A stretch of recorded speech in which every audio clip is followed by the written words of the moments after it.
You the chef, dog. Keep cooking.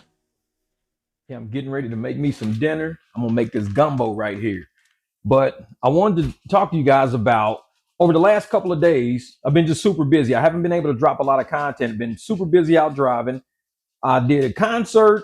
I did a concert passenger last night, a client last night. I did two airports all in the same day. Tonight I just finished with an airport. Then I did one real quick Lyft ride, gas money ride. Picked this lady up, gas. I was headed this way anyways. So I just grabbed her up right next to the highway, brought her almost down by my house. Quick $10, whatever. I do those. That's what I call a gas money ride. But I want people to start focusing more on how you can get things set up for the events in your area, especially concerts, things that are popping up in town, symphony orchestras. Find out through social media, through people talking about what they're going to be doing. Ask them, hey, do you already have a ride set up? Because, Uber and Lyft does surge pricing. Uber and Lyft, they charge, you have no idea what you're going to pay. When you walk out, you find out it's $85 to do a ride that should only be maybe $40, $50. So here's my number, here's my card. Get your group together. I'll give you guys a great rate. That's how you handle this stuff. A lot of times when I'm on YouTube, like I said, I don't make a lot of money on YouTube, which is cool. That's fine. I don't make a lot of money because I make a lot of money in my real life. But I want to use this channel to make sure you make a lot of money. Don't worry about me. Don't worry about the views. Don't worry about them only giving me $15 a day or whatever they do. Let's worry about how we can get your bank account up. That's the job. This channel is to enrich you, not to enrich me. This channel will never go viral. The information is too good. Trash channels go viral. These channels help you get money to put in your bank account. Other channels put money into their bank account. This is a little bit different, so I hope you understand what's going on. Time to cook. Yo, I knew sooner or later I would come across this. I'm going to let this man cook. What's good? What's good? About to cruise around here real quick. Just dropped my client off or whatever. So I'm headed actually up to the gas station. But when I dropped him off, man, his wife cooks a lot. So she cooks a lot. They hooked me up with some gumbo, a huge container. It's like a frozen packet of gumbo she made.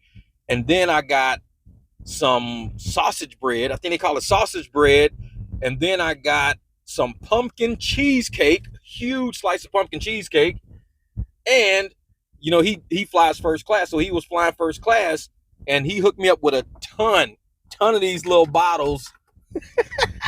These right here, I think it's, what did he say? He said it was, it wasn't brandy, was it? No, he didn't say it was brandy.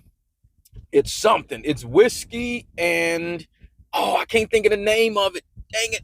Wait, let me look at the name of it. Bourbon. That's what it was. Bourbon. Okay. It's Woodford something. So it's Woodford something, but it's actually bourbon.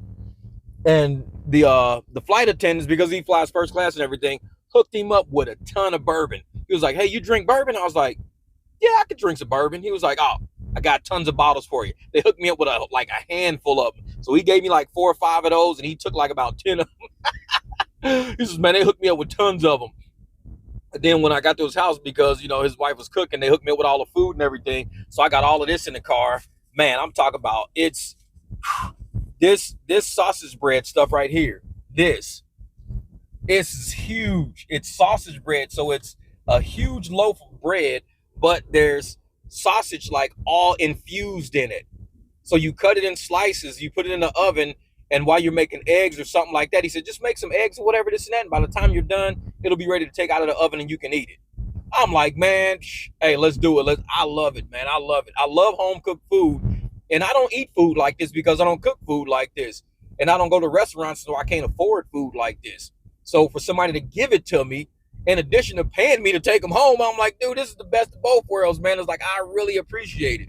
So I think I'll probably eat some of that tonight. It's only 10:15 right now. I just picked him from the airport. His flight landed, so it's 10:15. I'll get home, throw that in the oven real quick. That'll kind of heat my house up. I don't run my heat in the wintertime, so that'll heat the house up a little bit. And we're gonna have some sausage bread, some eggs. The dog's gonna be like, what is that? Like, you might not get none of this. I'm gonna have to chop up some hot dogs and get out some damn hot dogs. But yeah, I'm gonna cruise up into this gas station real quick. I got about 148 miles left. Got a quarter of a tank, 148 miles left. I'm only like about 20 miles from home, but hold up. There we go. Yeah, about 20 miles from home or whatever. So this will be, and I got like a little light above my phone. So this is a new setup I'm trying, seeing how this works out. So as I'm cruising around, I could tell you guys some stories, tell you guys what I'm doing with clients and everything. I got a new microphone, got this little thing right here, got the new mic. So appreciate you guys for supporting the channel, helping me with this channel, because it's expensive. Running a YouTube channel is pretty damn expensive. And I appreciate you guys for all of the super thanks, the super chats, all you guys that are sending the cash apps, the Venmos. It really helps, man. It really helps, because I'm not a rich guy. I'm a working guy, and you guys help me make this channel possible for a working guy. I'm not a YouTuber. I'm not social media guy. So you guys are help pitching into this channel, and everything's working just fine. Thank you so much. So this is everything right here. That's the sausage bread, the super big piece of pumpkin cheesecake, and this is the gumbo. It's frozen gumbo, but it's inside of a she put in a, I guess, a plastic bag that's frozen. It's probably about, I don't know, about 4 or 5 nights of gumbo right there. So I'm gonna tear that up, and then this big old huge super piece of this is, like I said, you can see the sausage on the inside. It's all infused, wrapped around there, baked. Man, this thing is amazing. It looks good, but this is probably about, I could chop it up, maybe, let me see, like 1, 2, 3, 4, probably about 4 or 5 days of food right here. 4 or 5 days of food, definitely two nights of cheesecake. And this is gonna be probably about 1, 2, 3, about 3, 4 days of food, of gumbo. I'm telling you, this is, woo, man. Let me put this on the ground real quick, because it might start thawing out on my seats or whatever. I can leave this up here. So that definitely right there is going to be eating this. Appreciate you, brother. Appreciate you. Like I said, and I got all my little bottles right here. Bottles of bourbon. I appreciate you, brother. Thank you, man. Like I said, they all down in here and everything. Appreciate it. Appreciate it. Before I take off, I'm going to chat with you guys, because I'm about to hit the highway and head back to the house. But in the comments, I've been reading a lot of comments when I've had time. A lot of great comments. There's a comment in there asking, how do we get private clients? Now, I get private clients through word of mouth, a lot of word of mouth, giving out a lot of business cards to people who are choosing comfort rides, Excel rides, people who are leaving airports, going to the airport. I'll give them a card, even if they don't, live here. They might know somebody who lives here. Say, hey, you know what? I met a guy in Phoenix when I flew in. His name's Jeff. Here's his card. They'll take a picture of it. Here's his card. He'll get you guys to the airport. I met him. He's a great guy. Always be on your P's and Q's, man. Always market, even the people who don't live in your town, because if they know somebody in your town, they might be like, let me send you the card of a driver I met there. There's a driver in your town, XYZ, and now you got a client off of somebody. I get that all the time. Hey, you gave somebody a card. We rode with you, and you gave this guy a card, and I met you that way. I do it at events, concerts, symphonies, whatever. Go out there, wipe your car down, be cleaning your car. People will walk up and start talking to you. That's how you get clients without using Uber and Lyft. If you only use Uber and Lyft, then that means you got to talk to people in the back seat. If you don't use Uber and Lyft, you can talk to people face to face. Talk to them outside of your car. Talk to them at, arts and craft stores. Talk to them outside of bars. Whatever you want to do. You are your own marketing agent. You're your own advertiser. So don't think you need to use Uber and Lyft just to get clients. You don't have to do that. You have a right to just be you. Make a card. I wear a lot of gear. I make a lot of gear, so I'm always wearing gear with rideshare stuff on it. Some people say, hey, are you a driver? I wear a shirt that says driver across the front. Of course I'm a driver. What do you need? We just need to ride over here, man. $50 if you take us to this hotel. It's like 5 miles away. Bet. Let's go. Hey, man, he said he'll take us. Let's go.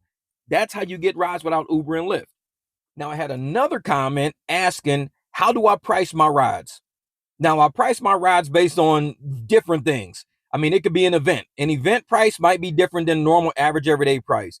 Heavy traffic prices, rush hour traffic prices, routine rides where I got to do it every day. You might get a discount for stuff like that. But how I price my ride, the first thing I do is I see what the market is for a ride like that. Not just on Uber and Lyft, but in the private market. Talk to other drivers in your area. Hey, man, how much you guys usually charge to go from here to here?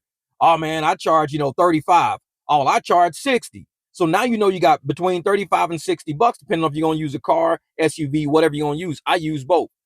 Then you go to the apps. Look at what the app is charging. Oh, the app charges 76.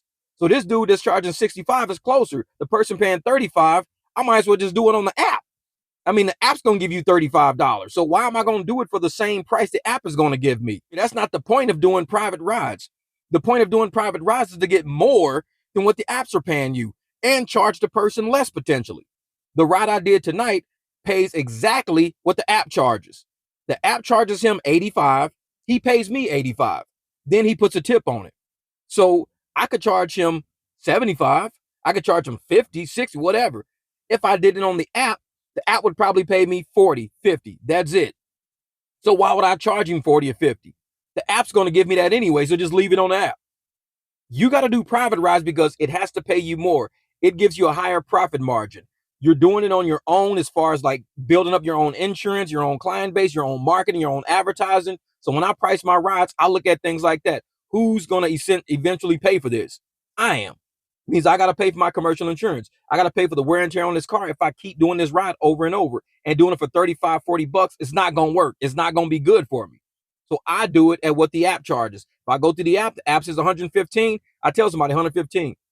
I did a ride recently. Well, I booked a ride recently. I think the apps were charging this lady 180 to 185. I told her 140 because at 180 to 185, the app might give me 100, little less than 100. So I said 140. She said, that's a deal. So 140 plus a tip. I got to do the ride. But the thing is, I got to do 5 of them, not just one. I got to do 5 rides at 140 for this lady. 5. So the app is charging her almost 200 each time. I'm getting 140 each time. So if she wants to pay what the app charges, me fine. And I even sent her a screenshot. This is what the app would charge if you did it on black. I didn't even charge her black SUV. I just said black. This is what you charge if you paid black. Black SUV was like $225. I only do black SUV pricing if it's like 5 or 6 people. If it's a lot, if it's one person, I'll do black for you. I might not do black SUV. If you 1, 2 people, I might go with the black rate. But if you're 3, 4, 5 people, it's 100% black SUV pricing because you need the extra space. But if I give you black pricing, I can show up in the BMW because that's my black car base. It's orange, but that's my black car. It's a nice luxury car. It's a great ride. So the way I price my rides, because I'm so experienced at it and I know how clients are and I know what they expect, it's different. So the way you price something, you've got to look at the market you're in, the vehicle you drive, the level of service you're providing, the to and from the customer. There's a lot. Is it an event? Things like that. Is it a busy time of season? Is it raining out? Is so much you got to look at too. I got a whole playlist called Cash Rides. Each cash ride I did in there, I gave logic as to why I priced that ride. Each situation is different. So it's not a cookie cutter situation where one person might pay 60, but you say, Jeff, well, you charge the next person 90. Well, the next person had 5 people. The $60 person was just one person. So I can charge the $90 people. They can all split it, and each one of them might pay 20 bucks a piece. The $60 person is paying 60 bucks by themselves. So I look out for my clients like that. I don't want to gouge somebody, be like, oh, it's 200 no matter what, 200. If it's one person, I kind of give them a little leeway. I say, you know what? But if it's a group, it's not that you're not giving them leeway, but you're going to give them a group pricing. And I do the best I can do with the vehicle I got, with the wear and tear, sitting in all the seats, using all the seat belts, opening all the doors, messing with all the window switches. That's wear and tear on a vehicle. For one person, they might sit in the front seat. It's one door, one window switch. They might sit in the back seat. One door, one window switch. You got 5, 6 people, they reclining, inclining, moving stuff around it. It's a lot of wear and tear on your vehicle. So you got to price accordingly for that. So these are all great questions, though. All great questions. Keep hitting the comments with questions. I will keep dropping videos. I will be grabbing your comment, putting it on the actual video so people don't think I'm making this shit up. I appreciate the interaction. Drivers helping other drivers. We out here trying to make this money. This is what we're doing. Lifting up our community, keeping the money in our community. If you keep going through the apps are extracting all that money out of the community, taking it to whatever shareholders are out there. You do it in your city. People come to your city for an event. People come to your city for a concert. That money belongs in your city. That should not be Uber and Lyft's money. That's your money. All right. I've been talking about moving this car for how long now? And I'm finally here to move it. I haven't started in a long time, so I got my jumper box. So we're going to make sure this thing actually jumps. But I unhooked the batteries just so I didn't have the issues with it draining batteries as it sat. Oh, let's see. Let's get this thing open. All right. Hold up for a second. Because I know I unhooked both batteries. Because if you leave batteries hooked up, they die. Yep. Here we go. Let's hook this one back up real quick. See something. All right. All right. So that one's hooked up. We'll leave it like that for now, just in case I gotta jump it. I gotta get the trunk open. All right. Let's see if I can get this key out. All right. There we go. Because like I said, and then when you unhook the batteries, you have no power to your trunk or nothing like that. So you got to do everything by key. Oh, there we go. All right. Let's make sure, because like I said, the horn might start honking. I don't quite know yet. I unhook everything. Hey, we got power. There we go. Everything looks good. Let me shut that. I got to vacuum out that trunk. Woo, it's nice and bright too. All right, let's go. Come on, fire up for me. Bam, there we go. Fired up. Now I just need the air system to go up. Because right now it's sitting on itself. All right, well, that was easier than I thought. I'll put this over on the Jeep for right now. I'm going to move the Jeep around too. All right, let's see if this air system will raise up some. Come on, man. It says stop. Car too low. All right. No red lights. I'm just waiting on the strut system to kick up.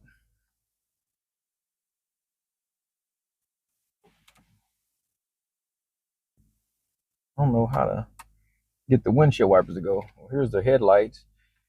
All right. Got a half a tank of gas. Come on, at some point the strut's got to kick in. Because I can't move the car because it's actually sitting on the strut system. But it'll hit. And, I mean, it jumps quick. Like, it'll jump up like I'm on hydraulics.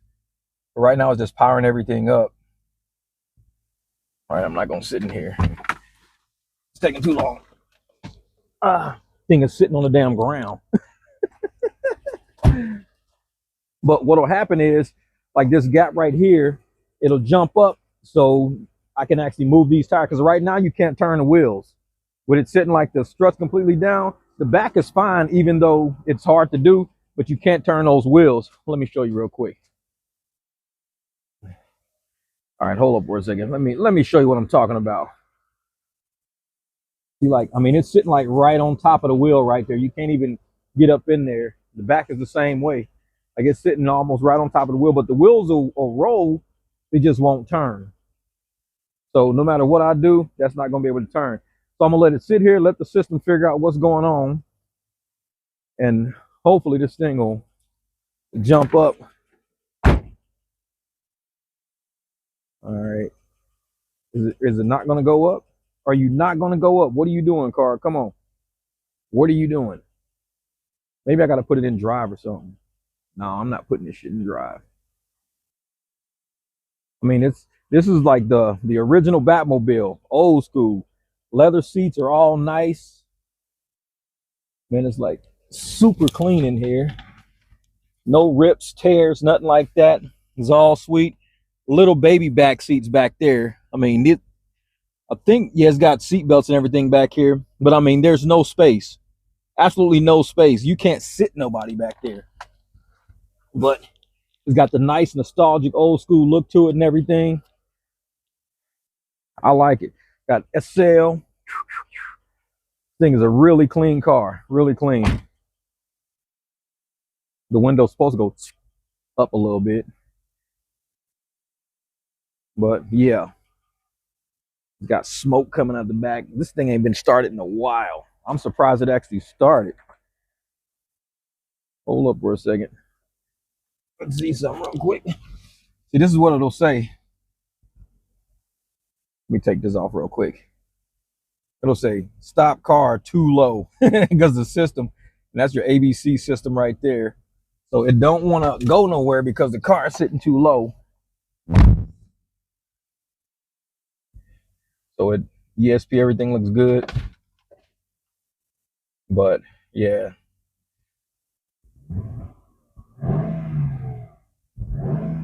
Come on, thing, you gotta go up. You gotta raise up so I can move you. Let me see. I'm gonna put it in reverse. Let's see something. Oh, there we go. There we go. She just jumped up. All right. Now we going somewhere. All right. Cool, cool. So now you can see. Now the wheels are up. They're not sitting on the thing no more, even in the front. There she goes. So she's sitting nice and high now. Like I said, I just put it in reverse. She jumped up. She was like, let's go. All right, let's get this out of here. All right. Telling you, man, I love these cars. I have too much fun playing out here. My neighbors be like, dude, you be outside at like 1 o'clock in the morning mess with them damn cars. I'm like, would you rather me be out here mess with the cars or robbing somebody? What would you expect? So yeah. So what I'm gonna do now is I'm gonna move this car. Then I'm gonna move the Jeep. Let me scoot everything out the way. Because I'm gonna move this car. Then I'm gonna move the Jeep out the way. And let's see if we can do something with that. All right. I don't know if the microphone will work or whatever, but we'll find out in a second. I could be like, man, that car is nice. Oh, all right. This thing is sitting on the ground. Jeez. All right.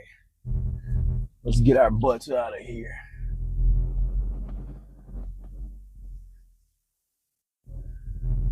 There we go. Now she's rolling.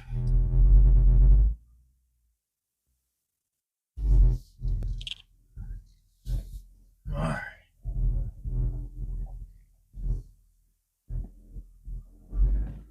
Let me go up some.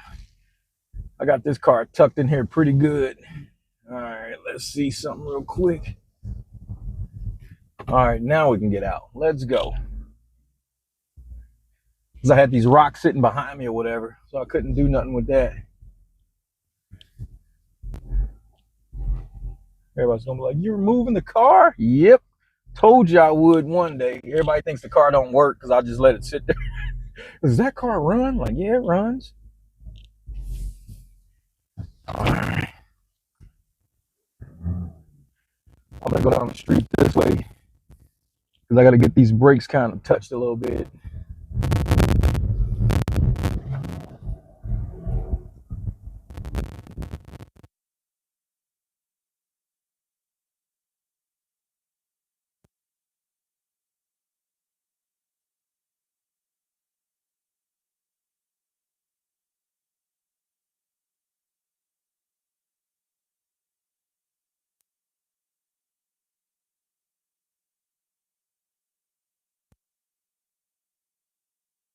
This thing, I gotta sit this here and move the Jeep over real quick. I'm gonna let this stay running. Oh, telling you, this is the story of my life, messing with these damn cars all the time. Oh yeah. You know, where's the Jeep keys at? So the Jeep gets to sit up front now. See something? All right, this is what I do. This is what I do. Move shit around. Whoops.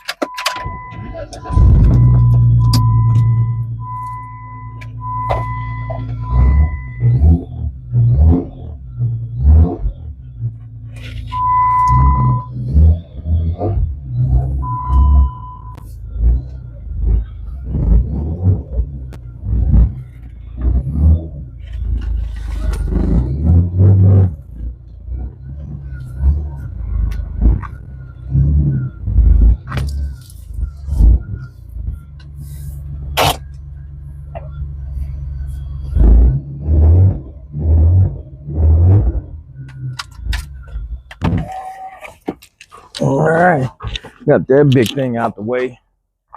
So now, you see, lock this.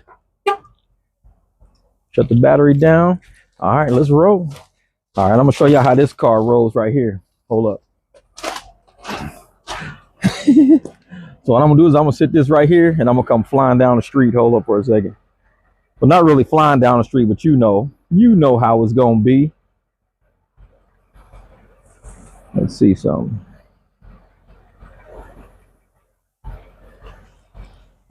Hold up. This is super fun right here. Man, this car is so nice. I miss driving this big thing.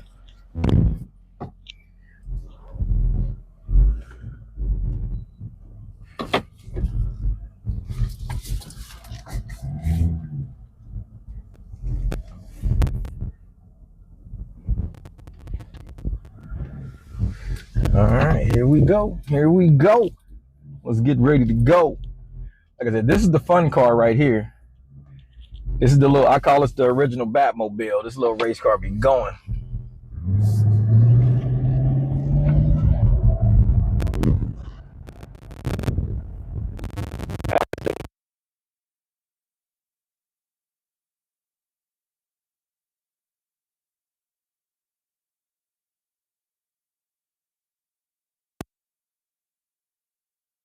Cut right here, because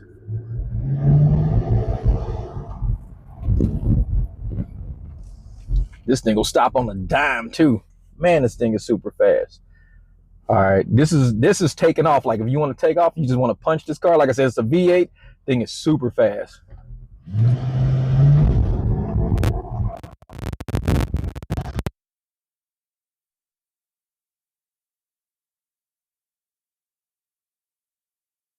All right, let's go. Then I'm gonna unhook the batteries and everything again and do exactly what I used to do, just leave it parked. Because I know everybody's like, why do you not drive it? I'm like, bro, it's a long story, man. It's a long story. But it's a fast car. My neighbor, he's gonna come out the house tomorrow and he's gonna be like, Jeff, I saw you move the Mercedes. So what's up? Can I buy it or what? That's what he's gonna say. Can I buy it or what?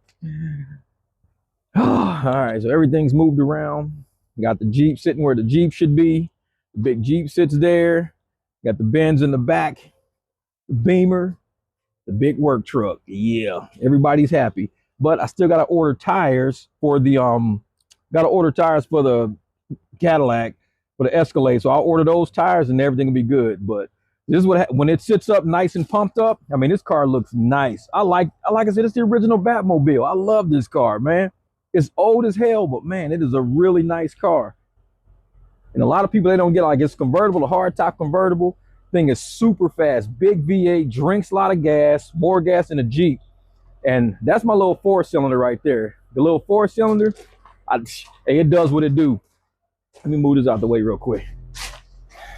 I hate having chairs outside, but I need somewhere to sit. All right, put this over here. There we go. Yeah, but this is the 4-cylinder. So the 4-cylinder turbo it's a nice car. This, the naturally aspirated big super V8, the supercharged V6, supercharged right here. So you can see the big supercharger coming out the hood. Thing is nice. That's the big supercharger right there. That's a Pro Charger. Look at that. That thing's nice. The big Pro Charger. And then we got the turbocharged Expedition. So we got turbo, supercharged, naturally aspirated Batmobile. Let's go. Another beat and I'm back at it. We get the barbecue back like a bad habit. I ain't have it when a young buck was growing up. Now I rhyme full time on YouTube, showing up every day. I'm blowing up spots when I'm throwing up watch for the West Coast and watch how we going up.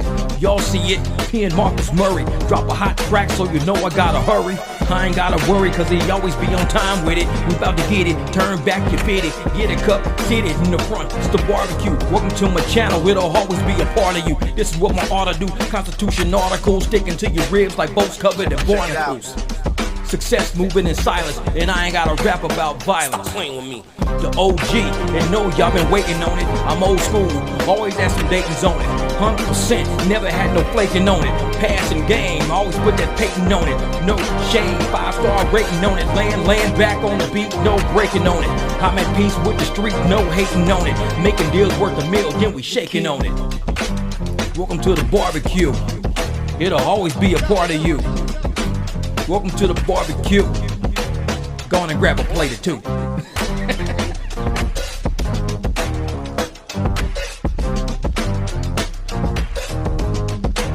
Stop playing with me.